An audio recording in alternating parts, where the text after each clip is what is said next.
Bonjour et bienvenue à tous et à toutes dans ce journal hebdomadaire Le Tibet cette semaine. Je suis Pema Tsawang avec une nouvelle édition d'actualité sur le Tibet, sa sainteté le Dalai Lama et l'administration centrale tibétaine. Voici les titres de cette semaine. Sa sainteté le Dalai Lama honore les célébrations du jubilé d'argent de Bharat Tibet Sayok Manch. Sa sainteté le Dalai Lama félicite le roi Charles III pour son couronnement. Le Sikh conclut sa visite officielle en Europe et se rend dans les colonies tibétaines de l'Himachal Pradesh. Le Sikh affirme son espoir d'une véritable autonomie au Tibet lors d'une interview exclusive dans l'émission BBC Hard Talk. Le secrétaire Anthony J. Blinken s'inquiète de la collecte massive d'ADN au Tibet. La situation des femmes tibétaines au Tibet soulevée lors d'une réunion des Nations Unies avant l'examen de la Chine. Festival du Tibet organisé au Tom Tsukuji Ongwanji à Tokyo. Le bureau du Tibet à Taïwan participe aux célébrations de la journée de l'Europe à Taipei.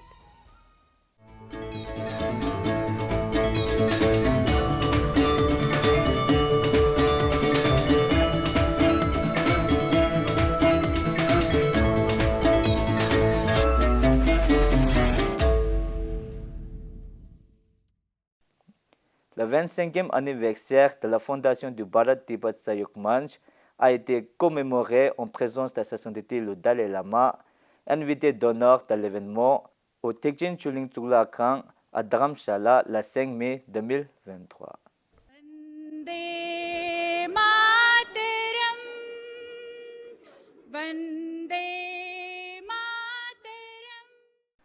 Khenpo Sonam Tempe, président du Parlement tibétain en exil, le ministre de l'Éducation de l'administration centrale tibétaine, qui assurait l'intérim en l'absence de Sikyon, Thalam Choma Changra, Kishan Kapoor, député de Kangra à la chambre basse du Parlement indien, Jugal Kishore Sharma, député de Jammu à la chambre basse du Parlement indien, Gajendra Chauhan, acteur et vice-chancelier de l'Université d'État des arts visuels et du spectacle Pandit Lakshmi Chand, compté parmi les invités d'honneur de l'événement. S'adressant à l'Assemblée, sa sainteté le Dalai Lama a rappelé à la communauté tibétaine la gratitude qu'elle doit au gouvernement et au peuple indien pour avoir permis la subsistance des Tibétains en exil et permis notamment la préservation du patrimoine culturel tibétain et dispenser une éducation moderne aux Tibétains. Sa sainteté a également exprimé sa gratitude au Bharat Tibet Sayok Manch pour son soutien continu à la cause tibétaine. Après les discours des dignitaires du Bharat Tibet Sayok Manch, dirigés par Indresh Kumar, l'invité d'honneur, le ministre de l'Éducation de l'administration centrale tibétaine, qui assurait l'intérim en l'absence du Sikyon, Thalam Choma Changra, s'est exprimé lors de l'événement. Le président du 17e Parlement tibétain en exil, Khenpo Sonam Tempe, autre invité d'honneur, a lui aussi exprimé sa gratitude au gouvernement et au peuple indien ainsi qu'au groupe de soutien au Tibet en Inde pour avoir sensibilisé la population indienne à la question du Tibet. À l'occasion du couronnement du roi Charles III, sa sainteté le Dalai Lama a écrit une lettre de félicitations au nouveau roi britannique le 6 mai 2023. Dans cette lettre, sa sainteté rappelle sa bonne amitié avec le roi et lui souhaite de relever au succès les défis et de saisir les opportunités qui s'offrent à lui en répondant aux espoirs et aux aspirations du peuple du Royaume-Uni et en contribuant à la création d'un monde plus pacifique, exempt de conflits violents, avec bonté et affection au service des autres. Sikyon Pemba Tsering, lors de sa dernière journée d'engagement officiel au Danemark, a rencontré Tobias Bornake, président du groupe de réflexion nordique pour la technologie et la démocratie, Garage démocratique, mis en place par le ministre danois de la Culture pour traiter de l'influence des grandes technologies sur le débat démocratique dans le pays nordique. après la réunion avec le groupe de réflexion nordique pour la technologie et la démocratie, Xi Jinping va tirer en rencontre le parlementaire danois Carsten Onk, membre de la commission parlementaire des affaires étrangères et de la politique étrangère, troisième vice-président du président parlementaire et porte-parole du Parti socialiste populaire danois pour les affaires étrangères au Parlement danois. Dans l'après-midi, Xi Jinping s'est rendu à l'Institut danois des droits de l'homme où elle a rencontré Louise Hawk, directrice exécutive, et Mette Tyson, directrice internationale à Copenhague. Au cours de cette réunion du Nord, Xi Jinping et les délégués ont informé les directeurs de la situation désastreuse qui prévaut au Tibet, notamment en raison du placement forcé de plus d'1 million d'enfants tibétains âgés de 4 à 18 ans dans des internats coloniaux et des écoles maternelles gérées par l'État chinois. Après son interaction avec l'Institut danois des droits de l'homme, Xi Jinping a rencontré Kim Valentin, membre de la Commission des affaires étrangères du Parti libéral danois, au Parlement danois.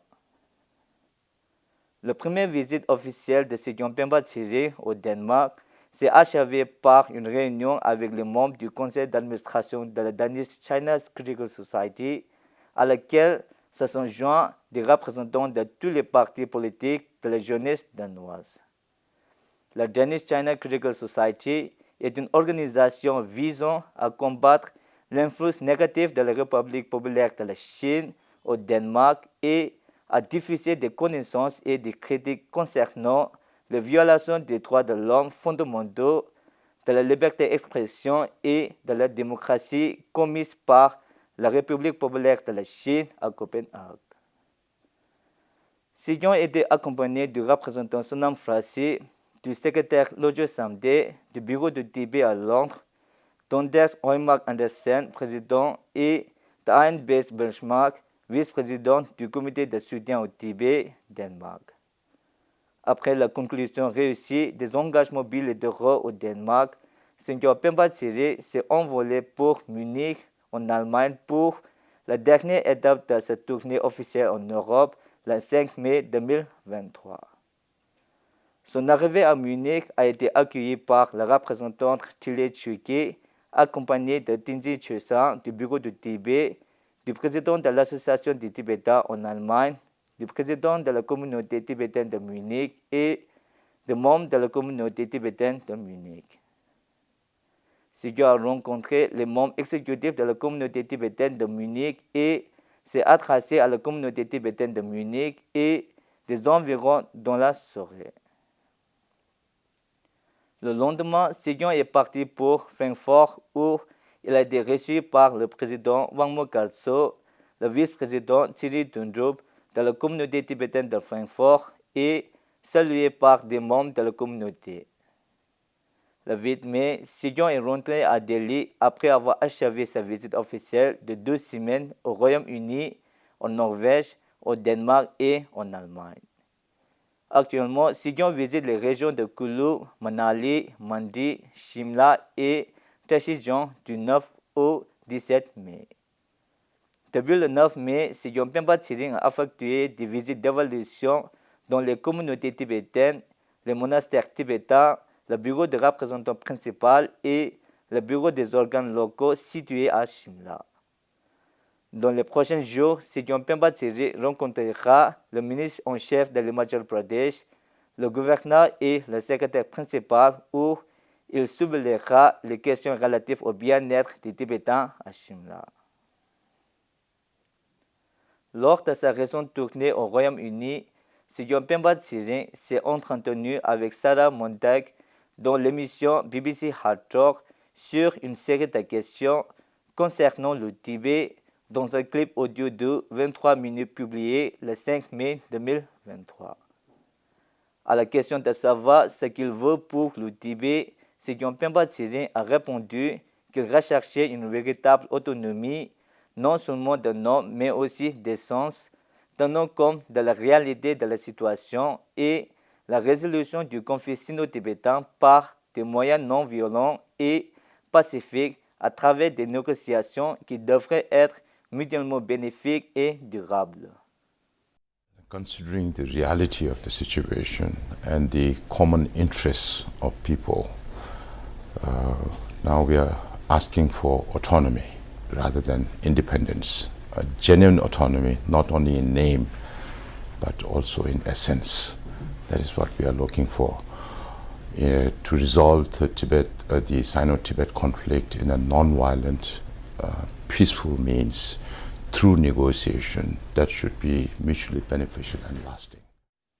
Le 10 mai 2023, le secrétaire d'État américain Anthony Blinken s'est dit préoccupé par les informations faisant état d'une campagne de collecte massive d'ADN au Tibet, au cours de laquelle ont été prélevés des échantillons d'ADN de 1,2 million de Tibétains, y compris des enfants âgés de 5 ans.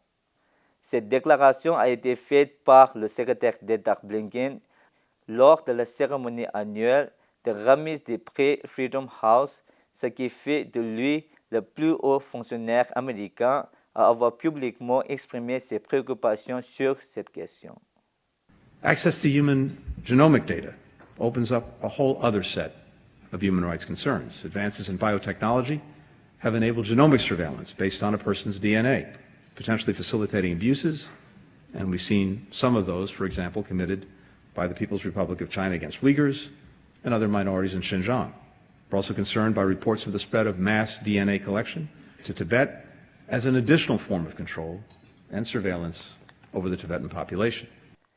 Selon l'enquête de Human Rights Watch, les informations relatives à l'ADN sont extrêmement sensibles et peuvent féliciter un large éventail d'abus si elles sont collectées ou partagées sans consentement. Toute collecte ou utilisation forcée par le gouvernement constitue une violation grave du droit à la vie privée. Dans le but de contrôler socialement les Tibétains, les autorités chinoises ont constamment recours à la surveillance et au contrôle excessif, y compris à la collecte arbitraire d'échantillons d'ADN des Tibétains. Le Bureau du Tibet et l'Association des femmes tibétaines ont fait une déclaration commune sur la situation des femmes tibétaines au Tibet au cours d'une réunion publique de la 85e session du Comité pour l'élimination de la discrimination à l'égard des femmes qui s'est tenue le 8 mai 2023.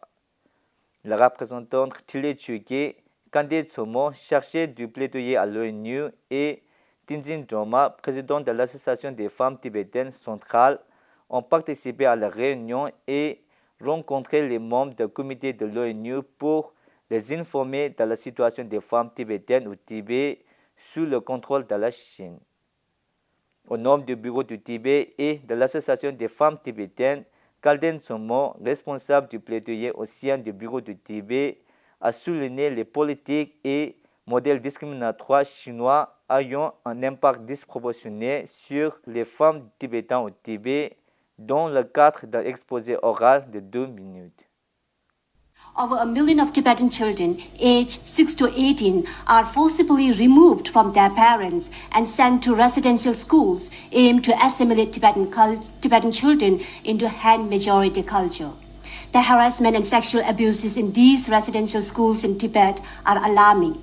Tibetan rights defenders are silenced and suppressed systematically. En vue de la session d'examen du Comité pour l'élimination de la discrimination à l'égard des femmes, le Bureau du Tibet et l'Association des femmes tibétaines ont présenté une communication écrite détaillée sur la situation des femmes tibétaines au Tibet sous le régime chinois. Le comité d'experts composé de 23 membres a examiné l'état de la mise en œuvre de la Convention internationale sur l'élimination de toutes les formes de discrimination à l'égard des femmes par la Chine le 12 mai 2023. Tibet House Japan a organisé un festival tibétain de 2 jours, les 3 et 4 mai, au temple Tsukuji Ongwa à Tokyo.